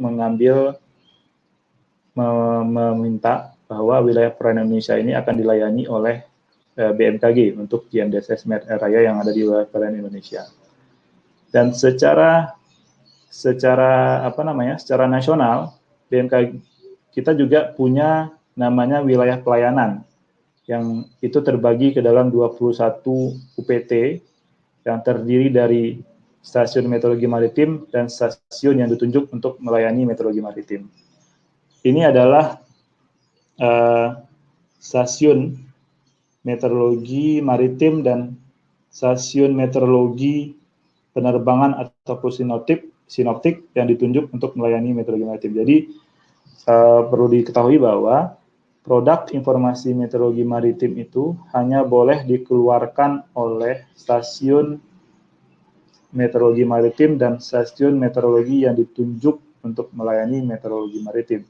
Jadi misalnya teman-teman yang dari Kalimantan Tengah misalnya, perairan yang ada di Kalimantan Tengah, sebenarnya mereka akan mengacu ke jika mereka membuat produk di perairan sini, apakah dibolehkan? Nggak dibolehkan, tetapi mereka dapat mendiseminasikan dengan mengacu kepada produk yang dikeluarkan oleh Stasiun Meteorologi Maritim Tanjung Perak, Surabaya. Jadi dapat berkoordinasi atau dapat mengakses website Meteorologi Maritim dan kemudian diseminasikan kepada user terkait. Ini adalah stasiun yang melayani meteorologi maritim. Kalau kita mulai dari sebelah atas di sini, ini ada sekitar 10 wilayah pelayanan yang itu dilayani oleh Stasiun Meteorologi Maritim Belawan. Jadi kalau teman-teman yang di Aceh nih, teman-teman yang berasal dari Aceh, apakah mereka bisa mengeluarkan perakiraan cuaca penyeberangan dari Aceh ke Sabang? Itu tidak bisa. Tapi dia bisa mengacu kepada produk yang dikeluarkan oleh Stasiun Meteorologi Maritim Belawan, dan begitu seterusnya.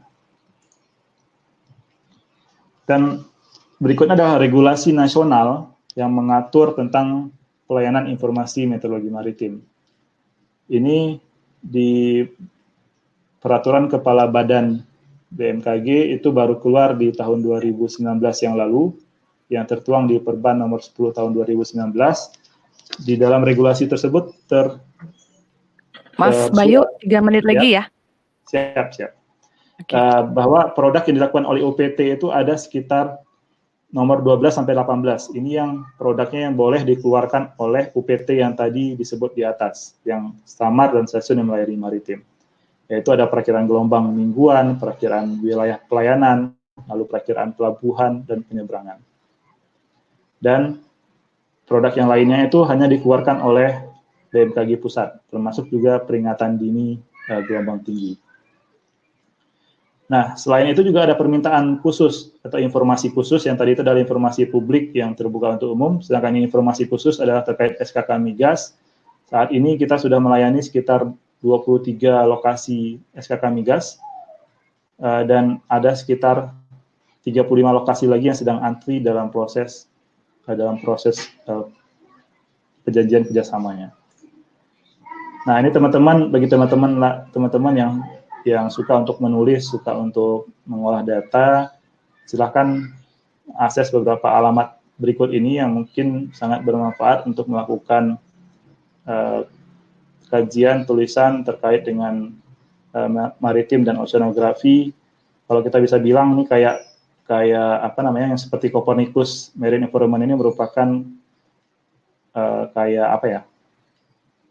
gudangnya data meteorologi maritim lah. Jadi semua data global itu tersedia di sini dan itu free open access dan teman-teman bisa memanfaatkan ini untuk melakukan tulisan kajian yang bisa berguna bagi untuk angka kredit tentunya dan untuk PMG ahli nantinya.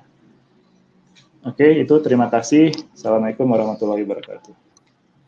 Waalaikumsalam warahmatullahi wabarakatuh.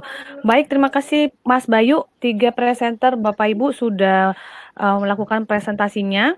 Ini kelihatannya pertanyaan untuk Mbak Siska sudah dijawab sama Mbak Siska lewat chat box. Silahkan Bapak Ibu yang mau tanya berarti tentang tadi layanan penerbangan dari Bu Ratih dan Pak Bayu boleh ditanyakan. Tes suara dulu, suara masih kedengeran nggak sih saya nih teman-teman?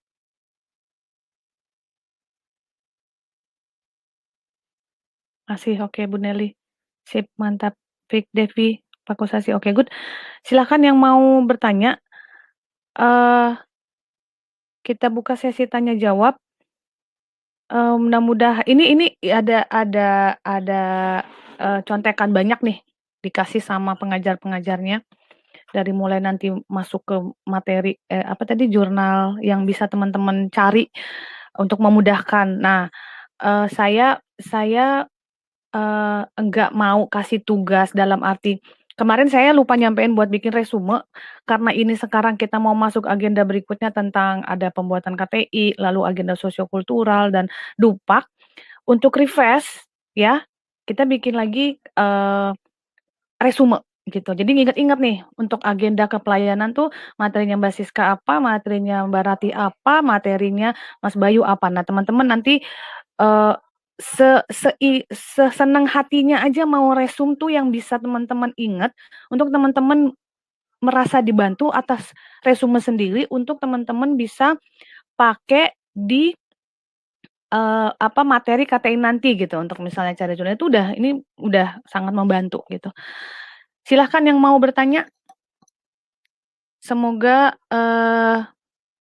jam-jam begini di puasa pertama kita ketemu beda dengan sinkronus kemarin ya, bisa sambil ngemil-ngemil, bisa sambil naruh teh air putih di samping laptop gitu. Sekarang stop dulu. Oke, silakan ada yang mau bertanya. Ini ada pertanyaan dari Pak Usman.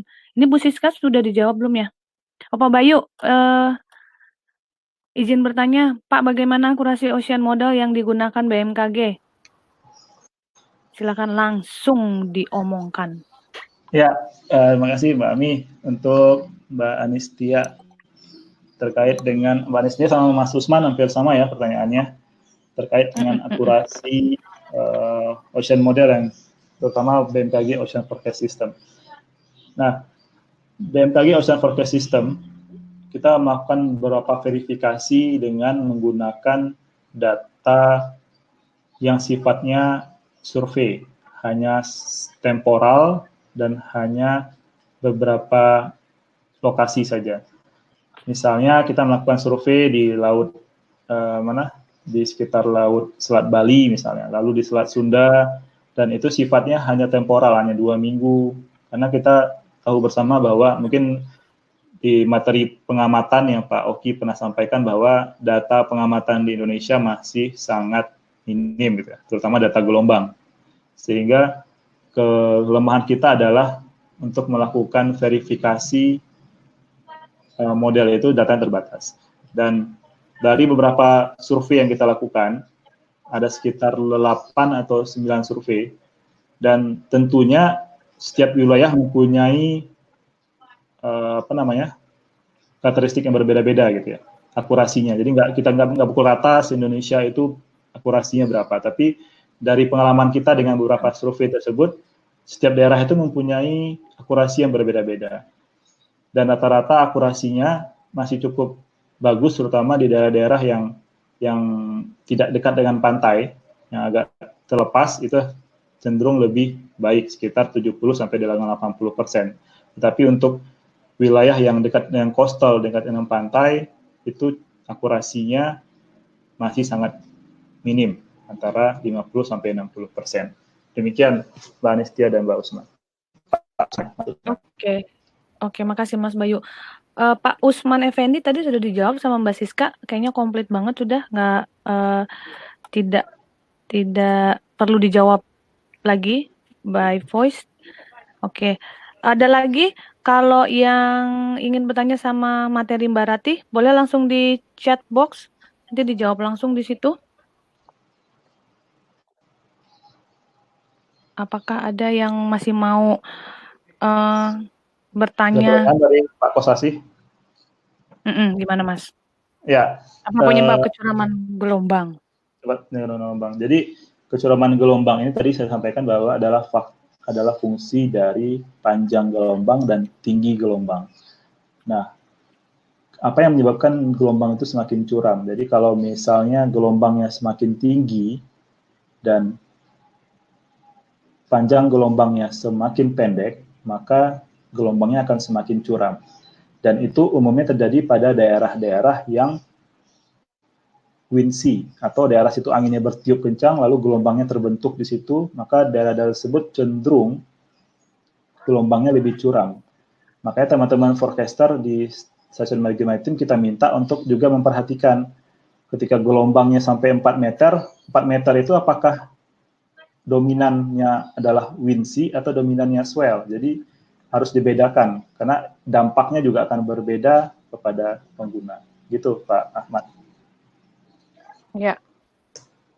Ada lagi yang mau ditanyakan? Atau masih mikir mau nanya apa? Ada lagi kayak untuk saya ya. Coba dicek ini. Tuh dong, Mas. Demetrius Christian. Ya, Demetrius. Produk perakiraan pelayanan cuaca. Produk. Ya. Oke, Bapak. Ya, Ya, Pak Demetrius, memang untuk Laut Natuna, jadi tadi yang sampai sampaikan wilayah pelayanan itu terbagi tergantung kepada wilayah pelayanan terdekat dengan stasiun meteorologi maritim ataupun stasiun yang melayani meteorologi maritim. Dan untuk perairan Natuna memang masuk ke dalam stasiun meteorologi maritim Pontianak ya, stasiun meteorologi maritim Pontianak yang dan juga stasiun Batam juga melakukan menjadi stasiun penanggung jawab untuk pelayanan meteorologi maritim. Tetapi wilayah pelayanannya berbeda. Dan sebenarnya secara komunikasi dan itu bisa dilakukan antara Stamar Pontianak dengan Stamar Batam. Dan itu juga sudah tersedia di CMS-nya kita ya, CMS-nya maritim, dan itu bisa saling terintegrasi. Jadi sebenarnya secara teknis juga tidak begitu bermasalah antara perbedaan stasiun yang melayani. Demikian Pak Demetrius. Ya, semoga terjawab ya Pak Demetrius. Yang lain sambil yang bertanya pada Mbak Ratih kayaknya langsung di chat dijawabnya. Terus kemudian ada lagi Pak Bayu terakhir yang dari Pak Demetrius. Oke. Yang lain ada lagi Mbak Anissa, Pak Mas Bayu terkait marine debris. Faktor apa saja yang dipertimbangkan oleh BMKG untuk kaitannya dengan marine debris? Apakah meliputi angin, arus, gelombang, atau ada yang lain lebih spesifik dan bagaimana konsepnya? Ya, kalau terkait marine debris, faktor yang paling penting adalah arus. Jadi kalau kondisi arus dan juga angin itu adalah faktor yang menjadi penentu kemanakah si debris itu akan bergerak. Jadi kita akan mensuplai data angin dan data arus untuk marine debris ini. Demikian, Mbak. Ya, demikian, Mbak Anistia. Mbak Anistia. Oke, Pak Bayu, izin Pak, selama ini bagaimana proses penyampaian informasi layanan cuaca maritim untuk kegiatan masyarakat pesisir? Ya, untuk masyarakat pesisir, sebenarnya kita beberapa metode diseminasi yang kita lakukan. Yang pertama adalah tentu dengan web, lalu dengan aplikasi info BMKG dan juga display informasi cuaca. Dan itu terpasang di beberapa pelabuhan di sekitar pesisir Indonesia. Dan kita juga kerjasama dengan KKP tentunya yang menjadi terutama untuk nelayan gitu ya, untuk nelayan di wilayah sekitar pesisir dengan melakukan namanya sekolah lapangan nelayan untuk mendidik para penyuluh KKP, sehingga penyuluh tadi bisa membantu kita untuk mendiseminasikan informasi kepada masyarakat pesisir khususnya nelayan. Oke, semoga terjawab. Mbak Siska, ada yang nanya dari Pak Usman Effendi. Pengisian form mengenai penggunaan padanan kata untuk istilah meteorologi gimana? Oh, ini tadi yang nanya Pak Usman Effendi yang nanya di grup News Forum LMS ya? Pengisian form penggunaan padanan kata. Iya bukan Mbak Siska? Tes Mbak Siska? Halo Mbak Siska?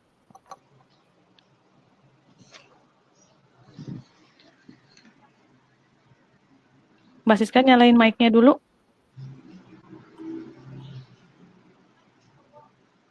Mbak Siska. Pengisian form mengenai penggunaan padanan kata untuk istilah meteorologi. Monggo dijawab. Atau Mbak Siska boleh ketik chat di chat box juga nggak apa-apa. Menjawab pertanyaannya Pak Usman Effendi. Monggo. Izin Bu, yang bertanya dari LMS. Oh, Bu, Mbak Dwi ya.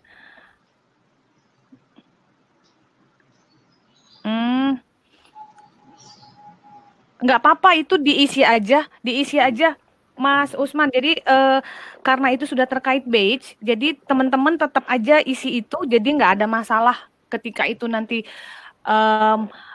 dapat centang. Pokoknya itu semua yang ada materi-materi itu di-download, dikerjain, dikumpulin, diunggah, di-update, di-upload gitu.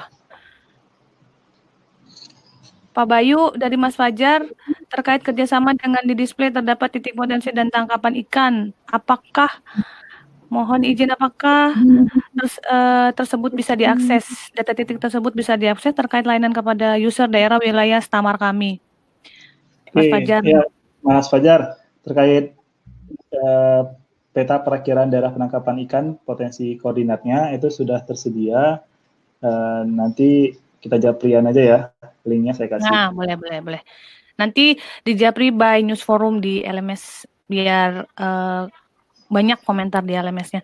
Terus tadi sebelum Pak Demetrius ini Pak Yosua, apakah sudah ada asimilasi data HF radar dengan Ocean Model BMKG? Jika ada masih prototipe atau sudah dipublish secara umum ke web maritim platform terkait? Ini Joshua kayak saya kenal nih, pernah melakukan ini ya, pemodelan Ocean modelan juga ya. Ya, jadi untuk terkait dengan asimilasi data HF radar dengan Ocean model, kita masih tahap development, belum siap untuk dipublish. Kita sedang development yang di Selat Bali, yang kita gabungkan dengan model, kita asimilasi dengan model ROMS, tapi belum publish, masih under development. Itu Mas Yosua. Oke. Terima kasih. Selanjutnya, apa ada? Mbak Siska boleh langsung diketik chat kalau agak kesusahan dengan ya. Terus setelah Pak Demetrius tadi nanya lagi.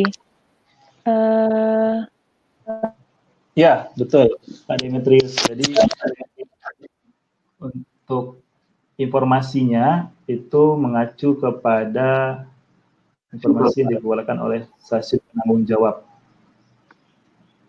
Yang Pak Kosasi udah dibalas belum Pak? Udah dijawab belum Pak Bayu? Kosasi yang mana ya? Land subsidence sudah masuk dalam parameter perhitungan akan terjadi banjir rob. Udah ya tadi dijawab? Belum. Saya miss kayaknya itu. Pak Kosasi, land subsidence ya tadi ya? Ya, jadi terkait dengan banjir pesisir, land subsidence kita masukkan ke dalam data dam-nya. Jadi data topografinya. Jadi itu sudah included di situ. Jadi sudah data berapakah ketinggian dari si dam-nya di wilayah tersebut. Jadi sudah include di situ. Tapi kendalanya adalah data dam itu terkadang kita susah mendapatkan yang update karena yang kita punya yang terbaru itu masih tahun 2016 dan sampai 2019 ini kita masih anggap masih cukup relevan. Demikian Mas. Terima kasih. Semoga terjawab. Tadi yang Pak Demetrius itu yang pelayanan yang diberikan Stamar Pontianak saja, udah ya dijawab, ya, Mas Bayu. Oke. Ini dari Dedi, Pak Dedi, berdasarkan hasil survei pengamatan gelombang yang pernah dilakukan, beberapa persen tingkat kepercayaan model INAWAVE kita terhadap hasil pengamatan langsung? Iya Mas, Dedi tadi sebelumnya sudah ditanyakan juga oleh dua pertanyaan tadi ya, Mbak Susman sama Mbak Dedi ya, bahwa memang data pengamatan kita masih sangat jarang, tapi kita lakukan dengan pengamatan hasil survei, dan hasil survei ini berbeda-beda di setiap tempatnya karena tergantung dengan karakteristik di wilayah situ. Dan kalau untuk wilayah yang cukup jauh dengan pantai, terlalu terbuka, itu akurasinya bisa sampai dengan 70-80%.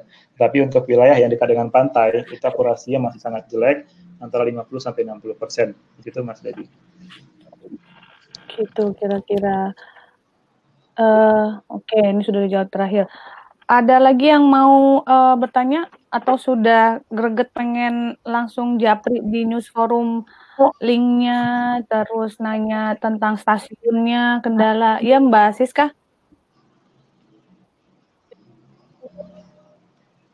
Oke, kalau masih ada yang ingin bertanya boleh. Kita masih punya waktu sekitar 10-15 menit lah. Kalau Bu Rati boleh langsung chat juga di sini, dia menjawabnya by chat.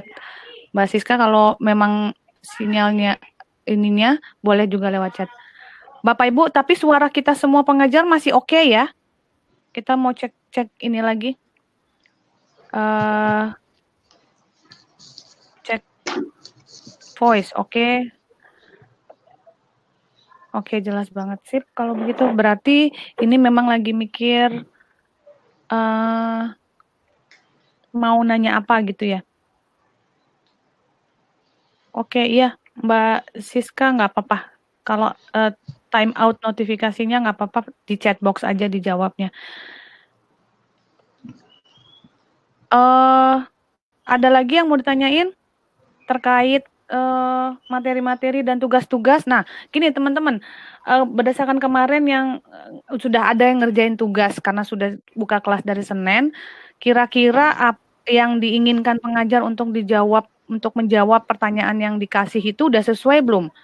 Karena nanti takutnya ini mumpung sinkronus, langsung tanya sama pengajarnya, yang diinginkan pengajar untuk dijawab tuh udah sesuai sama yang teman-teman pikirkan untuk bakal dikerjain nggak gitu.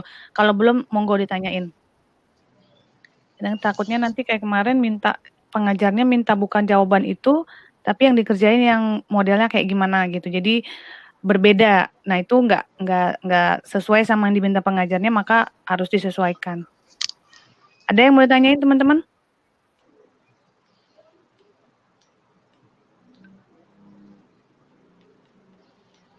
Kalau memang tidak ada, kita ada yang mau lanjut tanya lebih detail kepada di LMS-nya, maksud saya News Forum, silahkan. Yang siapa Bu Dwi, Pak Usman itu kalau padanan katanya itu nggak apa-apa, itu dikerjain aja. Karena itu terkait bis, jadi nggak ada masalah. Terus kalau nggak dicentang apa nggak, itu sudah by system, jadi teman-teman tetap aja dikerjain gitu ya. Kalau sudah tidak ada apa kita sudahi agenda keempat kita di minggu keempat berarti ya. Karena masih ada 2 minggu lagi, agenda 5 sama agenda 6 yang terakhir. Nah, teman-teman, saya mau ngingetin lagi, kita sinkronusnya memang setiap hari Selasa pagi jam 9. Terus kemudian besok hari Selasa kita masih sinkronus agenda 5 sosiokultural, itu ada 3 materi, presentasi efektif time management sama revolusi mental. Kita masih sinkronus di hari Selasa yang sama. Terus kemudian untuk KTI-nya, sinkronusnya saya majukan di hari Jumatnya tanggal 8 siang. Jadi nanti saya update di grup untuk lebih detailnya, tapi saya prolog dulu lebih awal, jadi teman-teman sambil di rumah, di kantor, yang lagi ngerjain tugas-tugas rumah, tugas kantor, tugas apapun yang menemani teman-teman sambil diklat online, saya infokan di sini lebih dulu, supaya bisa siap-siap, supaya bisa, oh ya, bikin dulu jadwalnya, di mark kalendernya gitu, supaya sudah bisa punya bayangan atau dipikir bakal gue mau ngambilnya jurnal tentang apa, nanti buat ininya masukinnya apa, kerjanya mau apa gitu kira-kira ya. Mbak Siska mungkin masih bisa chat kali ya. Stasiun kelas 3 apakah boleh mendiseminasikan info cuaca melalui media sosial seperti Instagram berupa video singkat, tetapi acuan datanya tetap dari stasiun kelas 1 atau UPT koordinator? Pak Demetrius, mudah-mudahan Mbak Siska bisa ini, karena dari tadi saya susah suara, mungkin langsung diketik sama Mbak Siska. Saya lanjut informasinya. Kita masih sinkronus. Nah, nanti mekanisme tentang KTI-nya, bagaimana pengujian dan sebagainya, nanti saya update lagi di WA group. Kita masih ketemu 1, 2 kali, 3 kali sinkronus agenda sosiokultural, 3 materi, terus kemudian agenda KTI sinkronus 1 kali, terus agenda 1 kali tentang Dupak. Habis itu kita ujian komprehensif. Jadi teman-teman dari sekarang nih kalau diklat tuh 3 minggu lagi tuh dari sekarang gitu, 2 minggu lagi dari sekarang, sehingga meringankan apa pada saat mendekati hari H tuh udah nggak terlalu ribet gitu ya. Ada lagi pertanyaan? Oke, karena Mbak Siska juga masih belum bisa dengar suara kita, masih belum bisa dengar suara kita, jadi nanti ditanya di news forum LMS ya, Pak Demetrius, ini di copy paste atau diketik ulang di news forum. Kita sudah hampir jam 11, Pak Demetrius masih ngetik nih? Siap, oke, sip, sama-sama, terima kasih. Kalau memang sudah tidak ada prolognya, demikian yang saya sampaikan. Terus apalagi update-nya nanti saya kasih tahu di WA group. Terus kemudian pengajar juga nanti saya update di WA group. Ada beberapa yang join hari ini. Jadi nanti akan coba kita update di grup Bapak Ibu pengajar. Saya sudahi pertemuan agenda pelayanan sinkronus kita pagi ini. Saya mau terima kasih sama Mbak Siska, terima kasih Mbak Ratih, terima kasih Mas Bayu atas waktunya.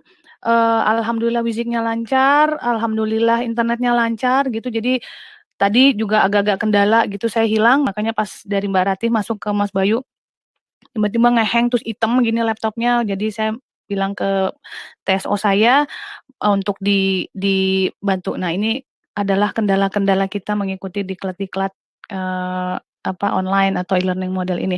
Saya mau terima kasih sama peserta seluruhnya 41 peserta teman-teman selalu hadir di Sinkronus setiap hari Selasa. Sehat-sehat semua. Terima kasih waktunya mau mendengarkan setiap presentasi-presentasi dimanapun teman-teman berada.